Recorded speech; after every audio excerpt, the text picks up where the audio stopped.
চিংড়ি দিয়ে বাঁধাকপি রান্না করার জন্য প্রথমেই দেখো আমি বাঁধাকপিটা যতটা সম্ভব মিহি করে কেটে নিয়েছি। আমার পক্ষে যতটা সম্ভব সেইভাবেই কেটেছি আমি। তো সেইটাকেই আমি বাঁধাকপিটাকে এখন একটুখানি গরম জলের মধ্যে ভাপিয়ে নেব। তো প্রথমে কড়ার মধ্যে আমি জলটাকে গরম করে নিয়েছি ভালো করে, তারপরে ওর মধ্যে আমি বাঁধাকপিটা দিয়ে দিয়েছি আর সঙ্গে অল্প একটু নুন দিয়েছি, তাহলে বাঁধাকপিটা পানসে হবে না। নিয়ে আমি মিনিট 3 মতন একটুখানি ভাপিয়ে নিয়েছি, নিয়ে আমি জল ঝরিয়ে রেখে দিয়েছি। আবার এখানে দেখো আমি কিছু জিনিস একটু গুছিয়ে নিয়েছি। তো কী কী কেটে গুছিয়েছি সেগুলো দেখো। এখানে আমি দেখো একটা মিডিয়াম সাইজের ক্যাপসিকামের অর্ধেক কেটে নিয়েছি, এখানে একটা মিডিয়াম সাইজের টমেটো কেটে নিয়েছি, আর দুটো ছোট ছোট সাইজের আলু কেটে নিয়েছি। আর এখানে আমি কিছুটা পরিমাণ চিংড়ি নিয়ে নিয়েছি, ভালো করে ধুয়ে পরিষ্কার করে নিয়েছি। নিয়ে চিংড়িটার মধ্যে আমি পরিমাণ মতো নুন দিয়ে দিচ্ছি আর 1 টিস্পুন হলুদের গুঁড়ো দিয়ে দিয়েছি। দিয়ে এবারে আমি চিংড়িটাকে খুব ভালো করে নুন আর হলুদ দিয়ে মাখিয়ে নিচ্ছি। তো আমার কাছে একটু বড় সাইজের চিংড়ি ছিল, তো সেই জন্য আমি এটা ব্যবহার করছি। তোমাদের কাছে যদি ছোট চিংড়ি থাকে তোমরা তাহলে ছোট চিংড়ি ব্যবহার করবে, কারণ বাঁধাকপিতে ছোট চিংড়ি হলেই টেস্ট বেশি হয় খেতে। এটা এবারে দেখো আমি কড়ায় একটুখানি সর্ষের তেল খুব ভালো করে গরম করে নিয়েছি। তেলটা কিন্তু আমি একদম অল্পই দিয়েছি, এখন শুধুমাত্র চিংড়ি মাছ ভাজার জন্য একদম অল্প করে তেল দিয়েছিলাম। তেলটা দিয়ে গরম করে তার মধ্যে আমি চিংড়ি মাছগুলো দিয়ে একটু হালকা করে ভেজে নিয়েছি, মিনিট খানেক মতন এপিট ওপিট ভেজে আমি চিংড়ি মাছটা তুলে রেখে দিয়েছি। রেখে তারপর কড়াটা আবার একটু পরিষ্কার করে নিয়ে তারপরে ওর মধ্যে আমি সর্ষের তেল দিয়ে দিয়েছি 2 চামচ।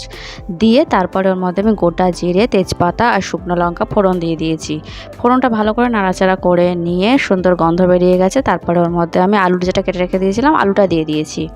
দিয়ে একটু নাড়াচাড়া করে নিয়ে ওর মধ্যে সামান্য একটুখানি আমি হলুদ গুঁড়ো দিয়ে দিলাম, 1/2 টিস্পুন মতন হলুদ গুঁড়ো দিয়ে তারপরে আমি আলুটাকে একটু হালকা ভেজে নেব। তো হলুদটা দিলে তাহলে আলুটা কালারটা ভালো আসবে ভাজার সময়। তারপরে যে ক্যাপসিকামটা কেটে রেখে দিয়েছিলাম আর টমেটো যেটা কেটে রেখে দিয়েছিলাম তো সেটা দিয়ে দিলাম। তো ক্যাপসিকাম আর টমেটো দিয়ে আলুর সাথে একটুখানি ভাজা ভাজা হতে দেবো। আর এখন একটুখানি নুন ছড়িয়ে দেবো, তাহলে টমেটোটা খুব তাড়াতাড়ি নরম হয়ে যাবে, নরম হয়ে গিয়ে টমেটোটা মিশে যাবে সুন্দরভাবে। তো নুনটা দিয়ে তারপরে আবার ভালো করে একটুখানি নাড়াচাড়া করে নিচ্ছি। নিয়ে আমি একটু ভাজা হতে দেবো, গ্যাসটা একদম লো করে 30 থেকে 40 সেকেন্ডের জন্য। আচ্ছা, এখানে আমি ক্যাপসিকাম ইউজ করেছি। তোমরা হয়তো ভাবছো যে বাঁধাকপিতে ক্যাপসিকাম কেন দেওয়া হচ্ছে। তো ক্যাপসিকাম দিলে না খুব সুন্দর একটা টেস্ট আসে বাঁধাকপিতে। তোমরা চাইলে দিতে পারো, আবার না চাইলে স্কিপও করতে পারো, তবে আমার খুবই ভালো লাগে, তো সেই জন্য আমি ক্যাপসিকাম ব্যবহার করি যখনই আমি বাঁধাকপি রান্না করি। তো এখানে দেখো আমি ওই 30 থেকে 40 সেকেন্ড মতন হয়ে গেছে। তারপরে আমি টমেটোটাকে একটুখানি খুন্তি দিয়ে চেপে চেপে খুব ভালো করে আলু আর ক্যাপসিকামের সাথে মিশিয়ে নিলাম। নিয়ে তারপরে ওর মধ্যে আমি 1/2 টিস্পুন আদা থেতো করে রেখে দিয়েছিলাম, তো সেইটা দিয়ে দিলাম। দিয়ে আবার ভালো করে একটুখানি কষিয়ে নেব, আদার কাঁচা গন্ধটা চলে যাওয়া পর্যন্ত একটুখানি কষিয়ে নিতে হবে। তারপরে এর মধ্যে আমি গুঁড়ো মশলাগুলো দিয়ে দেবো। তো দেখো খুব সুন্দর করে আমার কষানো হয়ে গেছে, আদার কাঁচা গন্ধটা চলে গেছে। এবারে আমি গুঁড়ো মশলাগুলো দিয়ে দিচ্ছি। তো গুঁড়ো মশলার মধ্যে 1 টিস্পুন হলুদের গুঁড়ো, 1 টিস্পুন জিরের গুঁড়ো, 1 টিস্পুন ধনের গুঁড়ো, 1 টিস্পুন কাশ্মীরি লঙ্কার গুঁড়ো আর 1/2 টিস্পুন নর্মাল শুকনো লঙ্কার গুঁড়ো দিয়েছি। দিয়ে এবার আমি একটু সামান্য জল দিয়ে দিয়েছি, কারণ তেলটা তো একদমই কম আছে দেখতেই পাচ্ছ, সেই জন্য একটু জল দিয়ে মশলাটাকে কষাতে হবে, তা না হলে কিন্তু নিচের দিকে লেগে যেতে পারে, সেই জন্য। তো আমি 2বার করে একটু জল দিয়ে মশলাটাকে খুব ভালো করে কষিয়ে নেব।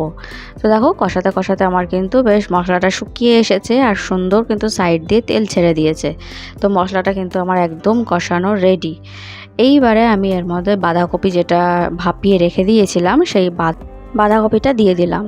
দিয়ে এবারে খুব ভালো করে টমেটো আর আলু আর ক্যাপসিকাম যেটা মশলাটা যেটা রেডি করে রেখেছি মশলার সাথে খুব ভালো করে বাঁধাকপিটাকে এখন কষিয়ে নিতে হবে। এখন আর কিছুই কাজ নেই, এখন খুব ভালো করে মেশাতে হবে, যাতে মশলাটা খুব ভালোভাবে বাঁধাকপির সাথে মিশে যায়, সেইভাবে খুব ভালোভাবে মেশাতে হবে। আর গ্যাসটা কিন্তু আমি এখন লো টু মিডিয়ামই রেখে দিয়েছি।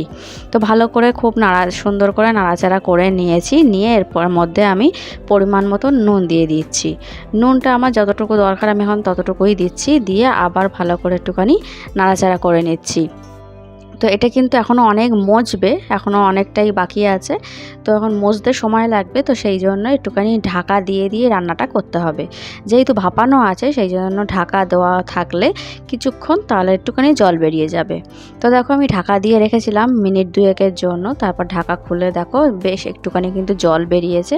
আর জলটা বেরোতে এবার নাড়াচাড়া করতেও সুবিধা হচ্ছে, তো খুব ভালো করে আবার একটুখানি নাড়াচাড়া করে দিলাম। দিয়ে আমি এবারে ওই ভাজা চিংড়ি যেটা ছিল সেটা ভাজা চিংড়িটা দিয়ে দিলাম। দিয়ে এবারে আবার ভালো করে নাড়াচাড়া করে মিশিয়ে নিচ্ছি বাঁধাকপি আর আলুর সাথে চিংড়িটা, যাতে চিংড়ির যে গন্ধ বা টেস্ট সেটা যাতে বাঁধাকপির মধ্যে ঢুকে যায় সেই জন্য। তারপরে দেখো এর মধ্যে আমি 1/2 টিস্পুন মতন চিনি দিয়ে দিলাম। তোমরা যদি চাও চিনিটা স্কিপ করতে পারো, তবে বাঁধাকপিতে একটু মিষ্টি হলে আমার ভালো লাগে খেতে, তো সেই জন্য আমি এখানে ব্যবহার করেছি। তারপরে আবার ঢাকা দিয়ে দিয়েছিলাম মিনিট 2-1-এর জন্য। তো দেখো 2 মিনিট পরে বাঁধাকপিটা কিন্তু আমার রেডি হয়ে গেছে, আর যথেষ্ট নরম হয়ে গেছে। বাঁধাকপিটা আগের থেকে অনেক নরম হয়ে গেছে। তো আমি আর এটাকে আর কিছু করব না, আমার একদম কমপ্লিট। তো নামানোর আগে আমি একটুখানি ঘি আর গরম মশলা দিয়ে দিচ্ছি। 1/2 টিস্পুন মতন গরম মশলা দিয়েছি আর 1 টিস্পুন মতন ঘি দিয়েছি। দিয়ে এবার নাড়াচাড়া করে ভালো করে মিশিয়ে নেবো আর গ্যাসটা অফ করে দেবো। মিশিয়ে নিয়ে আমি এইবারে একদম লাস্টে আর যেটা করব সেটা হচ্ছে একটুখানি ধনেপাতা কুচি ছড়িয়ে দেবো, কারণ ধনেপাতার গন্ধটা খুবই ভালো লাগে, সেই জন্যই আমি ধনেপাতা কুচিটা এখানে ব্যবহার করেছি। তোমাদের কাছে ধনেপাতা যদি না থাকে বা পছন্দ যদি না করো তাহলে ধনেপাতাটা স্কিপ করতে পারো, তবে ধনেপাতা দিলে যথেষ্ট সুন্দর একটা স্মেল বেরোয় এবং খেতেও অন্যরকম লাগে, খুব সুন্দর একটা টেস্ট আসে সেই জন্যই। তো বাঁধাকপি কিন্তু আমার একদম রান্না কমপ্লিট। এটা কিন্তু গরম ভাত দিয়ে খেতে জাস্ট অসাধারণ লাগে। কতটা সুন্দর দেখতে হয়েছে নিশ্চয়ই দেখে বুঝতে পারছো। তো ভিডিওটা যদি ভালো লাগে তাহলে লাইক করে দিও, আমার চ্যানেলটা সাবস্ক্রাইব করে দিও। তাহলে আজকের মতন টাটা, দেখা হবে আবার নেক্সট ভিডিওতে। সবাই খুব ভালো থেকো।